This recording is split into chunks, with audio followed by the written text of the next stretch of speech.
Hey there, wine lovers! Welcome to our first episode of Weekly Wine News, brought to you by Wine-O-Meter, where we swirl, sniff, and sip our way through the latest happenings in the world of wine.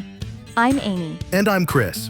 If you've ever wanted a podcast that gives you the week's biggest wine news while making you feel like you're just chatting over a glass of your favorite vintage, well, congratulations, you found us.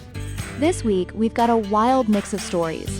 The downfall of an iconic New York wine shop, a record-breaking small wine harvest in California, and, Chris, get this, empty wine bottles being sold as collector's items. I have so many thoughts. It's all part of the Wine-O-Meter experience. 1 part news, 2 parts humor, and just a splash of existential dread over wine shortages. Let's dive in. All right, let's start with some high-end wine shop drama, because who doesn't love a little scandal? Sherry-Lehmann, the legendary wine store on Park Avenue, has been shut down for almost 2 years now, and the saga just keeps getting weirder. It's like a vintage soap opera, as the cork turns. So here's the deal. After the store closed in 2023, their leftover stock, including empty wine bottles and display cases, ended up in the hands of a jewelry dealer. And now, that dealer is selling them as collectibles. Wait, empty bottles? Like no wine, just glass? Yep.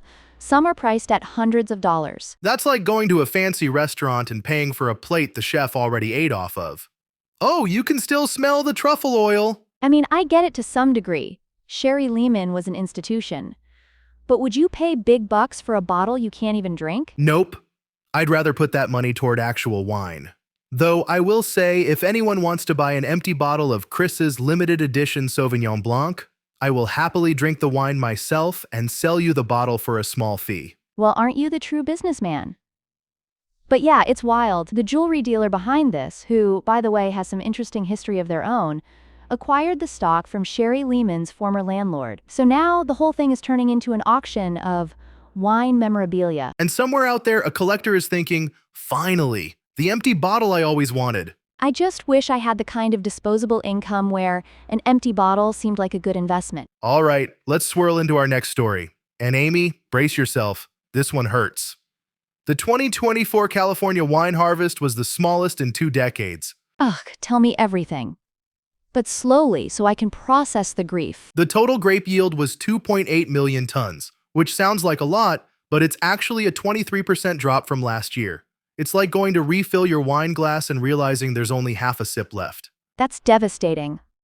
What caused the shortage? A few things. First, the grape and wine oversupply from previous years meant some growers scaled back production. Then, there's the global downturn in wine sales. Less demand, fewer grapes needed. And to top it off, California saw a nasty October heat wave that fried a lot of late harvest grapes. Mother Nature really came for our Merlots this year. Right?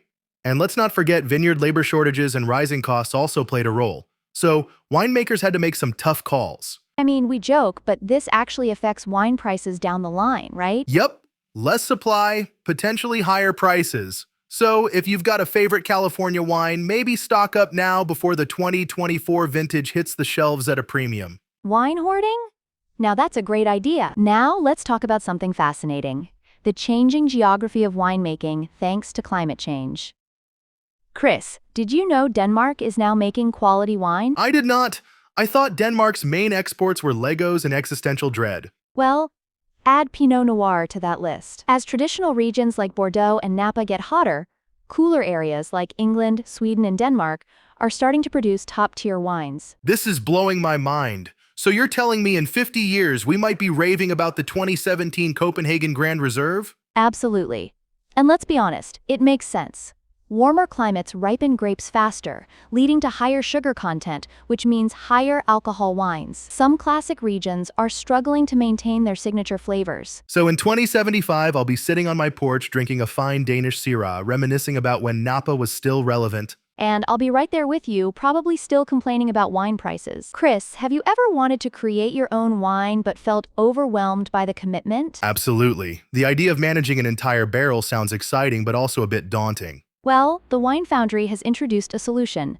Their new Share a Barrel program. It allows wine enthusiasts to collaborate by purchasing a quarter of a barrel, making the winemaking experience more accessible and less intimidating. That's brilliant! So, you get to be part of the winemaking process without having to handle an entire barrel on your own. Exactly.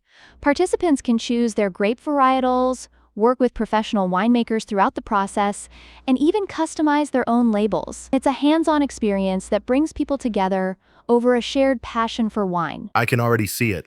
Chris's collaborative Cabernet, coming soon to a dinner party near you. And I'll be first in line for a bottle. It's initiatives like this that are democratizing the wine industry, making it more inclusive and engaging for everyone. All right, before we wrap up, let's do a quick sip round. Amy, what's your guilty pleasure wine? Oh, easy. A boxed Cabernet Sauvignon. I know, but hear me out.